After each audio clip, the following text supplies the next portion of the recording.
Life of Jesus, a devotional study by Melva Purkis. A Life of Jesus, Book 4, Chapter 2, The Call of the Four.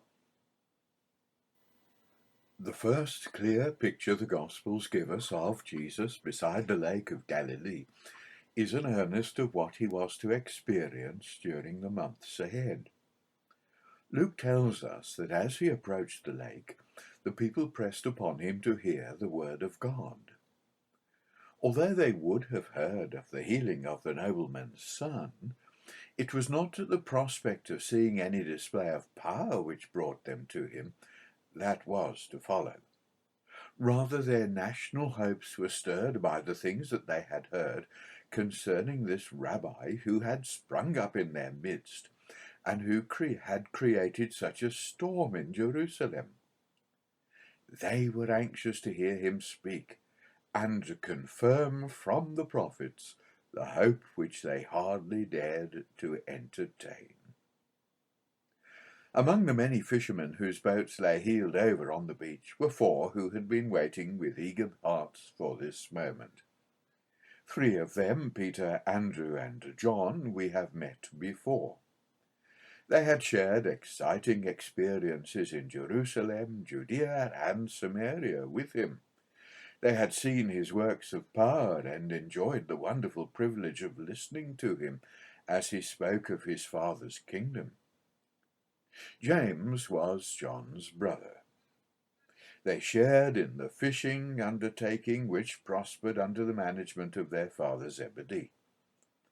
There can be little doubt that in the long silent hours of the night, as their boat dipped in the inky waters, John had told his brother about Jesus. His glowing tribute and utter conviction had convinced James, and without the personal preparation which the other three had enjoyed, he was ready for discipleship. Peter and Andrew were casting their net when they became aware of an increasing commotion. Looking up from their work, they saw a vast concourse of people pressing round one who had already become dear to them. Jesus was back in their midst. It was a breathless moment for them. As they watched, they saw that he was making no attempt to satisfy the people's clamour. He was moving purposefully towards them. In a few minutes he stood facing them, and they were looking into his eyes. This was the moment for which they had longed and prayed. It was the moment for which his absence had prepared them. They had found during the past months that his nearness was essential for their happiness. There had been little satisfaction in their daily toil. They had been living on their memories and their hopes. Now those hopes were realized. He was standing here before them, reviving by his presence and his familiar features all the resolutions that their highest aspirations had conceived. But there was no time to lose in greetings. The crowd pressed hotly upon them, and they were in danger of being pushed into the water. Jesus had a purpose in seeking them out. "Follow me, and I will make you fishers of men."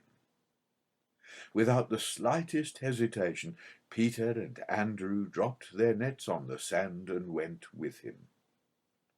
A little further along the shore, James and John were busy with their father Zebedee, and some of the servants washing and mending their nets. The two brothers lifted up their eyes to find Jesus regarding them intently.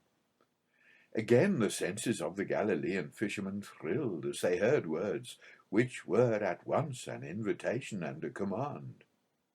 "Follow me." They responded immediately, leaving their father and their work to begin a life of no less hardship and more uncertainty. But because it would be a life in which they would remain in the company of Jesus, share his work and his thoughts, they were content. Looking at these four sturdy, sincere men, each different yet having in common the desire to follow him without counting the cost, Jesus was under no illusion about the difficulty of the task he had set himself. But because he had implicit faith in his Father's guidance, and recognized in these men his Father's gift to him, he was able to say confidently, "I will make you." Many weary months of misunderstanding and doubt lay between them and their complete transformation. But by love and understanding, sympathy and rebuke, their education was to be developed until the day when they were to continue his work in the earth, worthily reflecting the glory which shone forth from him. Even now their calling was not complete. It was for three of them the third stage in their spiritual relationship with their Lord. Now they were called to discipleship. Soon their vocation would be apostleship. Having fulfilled the purpose which had brought him to the lakeside, Jesus turned to the people who sought him and were eager to hear him. He chose Peter's boat, and having besought him to launch it and anchor a little from the shore, he sat down and taught the multitude. His discourse over, Jesus turned his attention once more to the men who had so eagerly obeyed his call. He was anxious to show them in a way which they would never forget that he had asked them to revoke their lower calling for a higher one. They were to be fishermen still, but their work was no longer to be limited to the waters of the lake and the darting silver forms which struggled in their nets. The whole world was to be their fishing ground, and the seething crowds now reluctantly dispersing on the shore were to be enclosed in their net. So the first great lesson of their discipleship began. Launch out into the deep and let down your nets for a draught. Peter demurred. There was little any fisherman could teach him about these waters. He knew where the fish could be found. He knew the best season and time for a catch. He recognized its presence by the ripples and shadows on the water. His experience told him that there was no hope of a catch that morning. If any fish were to be caught, the only possible chance was during the night, and their boats had just returned empty from their night's fishing. Peter was willing to acknowledge the leadership of his new master in spiritual paths, but surely Jesus had nothing to teach him in his daily tasks. "Ah, Peter, how wrong you are! How wrong is every disciple who fails to acknowledge Jesus as his master in every walk of life and every place of experience. Unless our surrender is complete, we shall toil all the night and catch nothing." Happily, Peter's doubts were redeemed by his obedience. "Nevertheless, at thy word I will let down the net." In the presence of Jesus and under his direction, the nets were lowered once more. It was immediately evident that a profound change had taken place, which confounded all Peter's natural skill and experience. The sea was boiling with fish, and as the nets were drawn in, they broke under the weight and strain. This was a lesson which Jesus intended for each of these men, and unconsciously Peter, in his excitement, brought the others into its influence. He called to James and John in the other ship to come and help them. Soon both ships were so laden with fish that they were in danger of sinking. Peter worked feverishly, his mind completely bewildered by the experience. He had seen Jesus perform miracles before, miracles that many would believe were far greater than this, but he had seen nothing that touched him so closely. He needed nothing more to convince him that he was in the presence of the Messiah. His first feelings were utter unworthiness and an overwhelming sense of sin. And because it was Peter, he expressed himself in hasty words. He fell down at Jesus' knees, crying, "Depart from me, for I am a sinful man, O Lord." But Jesus was not critical of his words. He rejoiced to see how well he had learned this first great lesson of discipleship, and how truly he had been affected by a penitence of spirit which groaned in the depths of its unworthiness. "Fear not, from henceforth thou shalt catch men." How imperfect an expression of his heart Peter's words were sown as soon as the boats reached the shore. Luke tells us that as soon as they brought their ships to land, they forsook all and followed him. Book 4, Chapter 3, A Sabbath in Capernaum.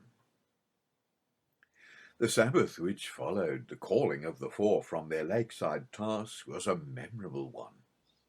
It began in the synagogue at Capernaum, where Jesus was invited to speak to the people. The effect upon these eager, warm-hearted Galileans, removed from the disconcerting evidence of his lowly origin and human contacts, was profound. Even in Nazareth, the worshippers had forgotten their prejudice when he spoke to them. They were lost in wonder as they listened to the gracious words which he spoke. So it was in Capernaum. So it was to be throughout Galilee and Judea. To listen to Jesus must have been an experience which could never be forgotten. He spoke with an authority which contrasted unmistakably with that of the scribes. There was a power in his utterance which was denied the most learned scribe. There it was a conviction that made all the teaching which they had heard before pale and lifeless. There was more even than this. The strong, radiant character of Jesus shone forth in his teaching. As with his works, so with his words. Jesus gave himself, and those that heard and saw felt something that was utterly beautiful and holy. He spoke to them of the love of God and the glory of his kingdom, and told them of the demands it made of all those who responded to his call. As his hearers listened, they must have been elevated far above the constricted limits of their narrow lives. They must have had visions of a beauty and a purpose they had never dreamed of. They must have seen something of the men and women it was possible for them to become. And the vision was given reality as they looked up at the face of one whose life was uncompromisingly dedicated to God. The evangelist conveys all this in his simple words. He spake in their synagogue, being glorified of all. The service was suddenly interrupted by the cry of a demented man. The words of grace had been too much for his tortured spirit. His voice rang through the building. "Let us alone! What have we to do with thee, thou Jesus of Nazareth? Art thou come to destroy us? I know thee who thou art, the Holy One of God." A deathly silence followed, broken only by the fitful sobs of the exhausted man. Jesus alone remained calm, completely master of the situation. Then, with a deeper note of authority, his voice was heard. "Hold thy peace and come out of him." The command penetrated into the confused brain. It produced a terrible conflict, the effects of which the horrified watchers beheld in the writhing, sweating form at their feet. Then, with a final heart-rending cry, it was over. The man lay still, the wildness in his eyes was gone. The demoniac strength had evaporated. The power of Christ prevailed. If the teaching of Jesus had amazed the people, this supreme mastery over evil spirits awoke in them something that was entirely new. In common with both Greeks and Romans, the Jews accepted the existence of malignant spirits with an almost fatalistic tolerance. They believed that all disease was the result of indwelling demons, and in the case of mental disorders, epileptic fits, and other similar derangements, one can sympathize with the bewilderment which occasions such a belief. A person so afflicted was accepted philosophically, and few entertained a hope of cure, in spite of the spectacular efforts of the exorcists. Jesus had just stirred the people to their depths with words which both amazed and charmed them. That he should follow this by bringing sanity and peace to this madman brought forth indescribable emotions. Mark records, and immediately his fame spread abroad throughout all the region round about Galilee. Jesus left the synagogue with his 4 disciples and went down to Bethsaida to the house where Peter lived. Peter was a married man, and his wife and mother-in-law, with his brother Andrew, shared the house by the lake. It was a house which was often to be the abiding place of Jesus in his frequent visits to Capernaum, and we can well imagine with what joy Peter would welcome his illustrious guests. But on this occasion there was no welcome. There is a footnote here which we should read. We are assuming that Bethsaida was the lakeside suburb of Capernaum. Much has been written on this, and it has aroused a controversy which cannot be finally settled. So we will continue. No meal was prepared for the little company on their return from the synagogue. Peter's wife would not be able to conceal the anxiety which gripped her heart. Her mother had suddenly been stricken down with a burning fever and lay desperately ill. But Jesus was in their midst, and they lost no time in telling him of the misfortune that had so quickly darkened their home. In a moment the whole scene was transformed. A few minutes before their master had been looking down at the red, fever-ridden features. Now the bed lay empty, and the stricken woman was busily preparing a meal for them. What a happy repast it would be, with their loved one restored.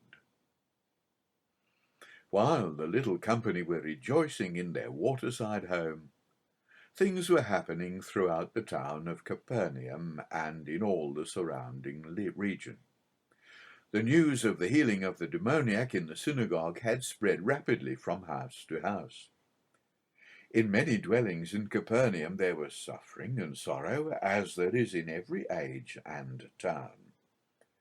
In those houses the door of hope, locked and barred perhaps for years, slowly opened, as the certainty of the miracle was established by the irrefutable evidence of many eager lips, and the information went round that Jesus was still in their midst, abiding in the house of Peter at Bethsaida. So, as the evening shadows brought the Sabbath to its close, the pilgrimage began. Little companies emerged from humble homes all over the town, carrying or leading their pathetic burdens. As they converged upon the fisherman's house, the cries of pain mingled with the shouts of madmen and the appeals of their guardians. The sick were laid on the ground until it was impossible to get near to the house. In the graphic language of Mark, all the city was gathered together at the door.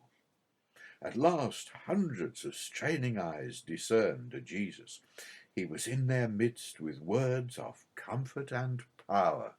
Before him lay sick bodies and tortured minds. Behind him was restoration, peace, and a new hope. The pilgrimage to the lakeside had been painful and slow. The return was joyful and eager. broken bodies revelling in their newly found freedom, distraught minds delighting in their clear impression and rational thoughts. The superb picture Mark has painted by his phrase, "at even when the sun did set," presents a canvas which extends far beyond Capernaum and becomes almost symbolic. We are able to see God's anointed upon the earth, standing in the midst of suffering humanity, purging the effects of sin, bringing restoration and gladness. The work done, the last footsteps faded away in the darkened streets. It had been a long, strenuous day for Jesus, and his tired body cried out for rest. But it was more than the rest that he needed. We cannot read the records carefully without realizing to some limited extent that Jesus did not take away their suffering without great cost to himself. The very sight of the vast numbers of sick would be a poignant experience to his sensitive spirit. The act of healing was a responsive act of giving. To give to so many without intermission would be exhausting not only to the flesh, but to the spirit. The body was satisfied with a few short hours of repose, but the spirit was not. Rising up a great while before day, he sought the spiritual refreshment that could only be found in the presence of his Father. Long before even the early rising fishermen had stirred, he left the house, and making his way through the deserted streets, found a solitary place among the hills behind the town, and there prayed. Some hours later, the awakening household would notice the empty couch. Outside, there was evidence that the activity of the night before was going to be repeated. In the first light of day, people began to collect round Simon's house and wait for the appearance of the great healer. The disciples, led by Peter, began to look for him. And then, perhaps coming suddenly from behind a rock or breasting a steep path, they saw something they would carry with them to their graves. They stood on holy ground. It would always be a precious and disquieting memory. They saw the Son of God at prayer. It is a scene too sacred to dwell upon. Each devoted heart will contemplate it and draw its own inspiring thoughts. To Peter and his companions it must have been a revelation of the inner source of their Master's life. And as they watched his gracious ministry in the days that followed, they must have thought again of the prostrate form in the early morning light, and realized that his acts of love and power had their source in deep and sacred fellowship with his Father. They must have realized, too, that if this communion was so vital to him, it must be even more necessary for those who lacked his divine heritage and spiritual vision. This surely was the seed which developed in their minds until the opportunity came during one of the sweet moments of heavenly intercourse, and they made their request, "Lord, teach us how to pray."